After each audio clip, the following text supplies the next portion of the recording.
Hey everyone, it's Coach Mason. I hope everyone had a very Merry Christmas and looking forward to a Happy New Year. Today, we are hitting chest. Now this workout, we're going pretty dang basic, starting off with the flat bench press. Now, one of the things I want to point out here is that in the past, and what you'll hear from a lot of the gurus online, is that the flat bench press is not a very good exercise for the pecs. So, a lot of bodybuilders tend to either completely skip it in favor of another exercise that might, favor a better stretch, or many variables that people like to cite as why this might be a bad exercise for the pecs. But oftentimes, if you don't feel the flat bench press in the pecs, it means you are doing it the wrong way. And even me in the past, I have recommended people pull the scapula together, whereas here I'm trying to pull them down. I'm trying to depress my shoulder blades, and I'm trying to push the back of my neck and my upper back into the pad as hard as I can, especially as I get into these heavier sets here. This 225 felt really dang good today, so after this I was looking forward to trying to hit something heavy. 275, usually this is the point which I can tell, like, all right, I'm gonna be able to hit some heavier numbers or not. Sometimes this is as high as I go if I'm doing flat bench. A little bit slower than I would have liked there, but I went ahead and tried for 300 pounds anyway. Now this, as you can see, I'm getting set up here, trying something different where I start with my feet up on the bench, and then after I unrack, I bring my feet down. This is something I've seen a lot of powerlifters do, and I'm not really sure of the validity. I think a lot of times it just helps you get tight easier, and then you can get your feet set in a separate motion. But as you can see there, got everything set. I lower the bar, and admittedly, boom, you can see I bounce off the chest. I don't pause. That is something that I want to improve about this. That moved way slower than I wish it would have, but I'm still counting it just because I can still move it. Now, onto some back off work with 225. This is a weight that I, in the past, have kind of fluctuated with. A lot of times this is just, this might be the heavy work that I do, or this might be something that feels really, really light. I just don't do a lot of sets with it. Today I'm going 3 sets, and one of the things I didn't mention in the previous workouts is with all these back off work exercises, I want to get to the point where I can do 3 sets of 10 with the weights that I've chosen. Once I get to 3 sets of 10, then I will bump up the weight and go back down to about 6 reps, and then slowly work that 6 up to 10 again. And that's gonna kind of be my way of progressing with the more hypertrophy rep range work that I'm doing. Specifically with the bench press, I believe I did it with the overhead press as well, and then a lot of times back off work on things like chin-ups and rows is something that I've neglected, so going to keep that in for the time being. Just need to build up the proper amount of mass that is required to move the weights that I want to move. And on the bench, definitely want to get back to the point where 315 feels good. I've done it once before at a much heavier body weight, and I want to get back to that. Moving on to dips. As you guys can see, I'm going pretty dang low here, and admittedly, I'm not going quite to lockout on each of these reps. It looks a lot lower than what it felt like. But I think I can attribute that to a tricep weakness, especially after benching.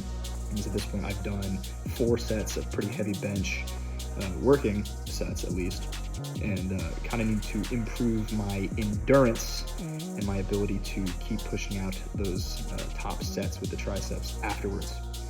But I am happy with the weight that I'm using here, and I'm happy with the amount of stretch that I'm able to get in my shoulders. Historically, there's been times when I've not even been able to do dips because my shoulders hurt too bad. But with all of the prehabilitation stuff that I've been doing for my rotator cuffs and for just healthy shoulder mobility in general, I have mitigated that quite a bit. So very, very happy with these overall. And same thing with the bench press. I want to get to the point where I'm doing 3 sets of 10.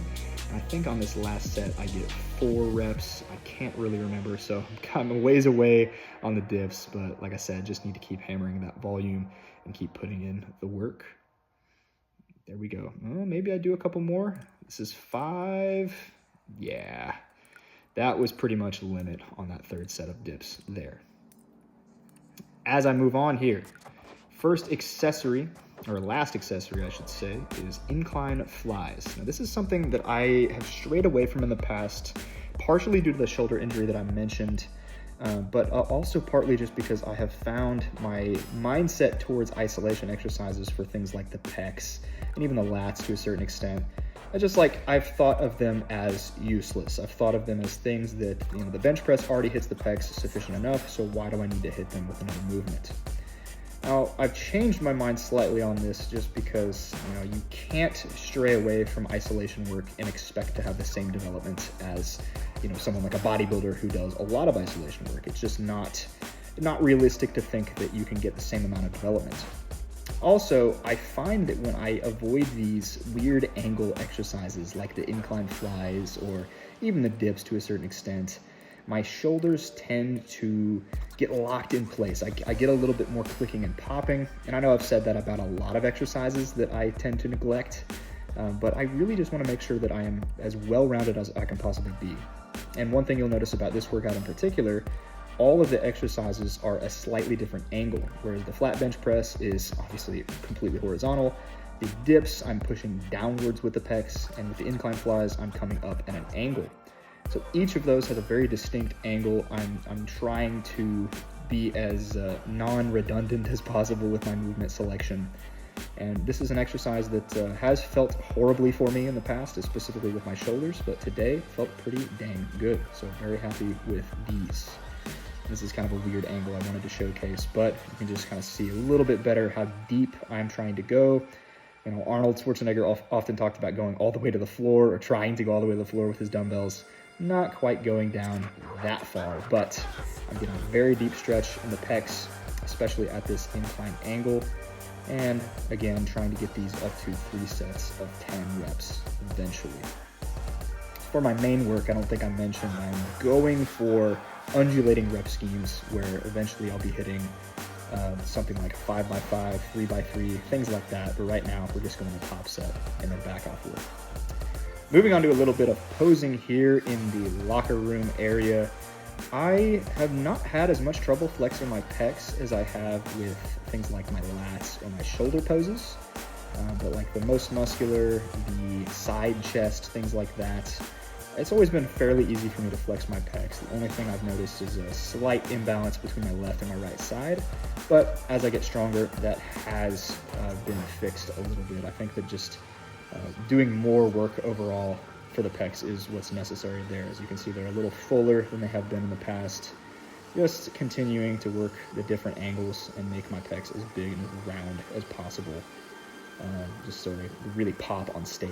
It's something that a lot of bodybuilders overemphasize, and I have been historically one in the past who have not hit them enough. So this is what my chest workout looks like as of right now.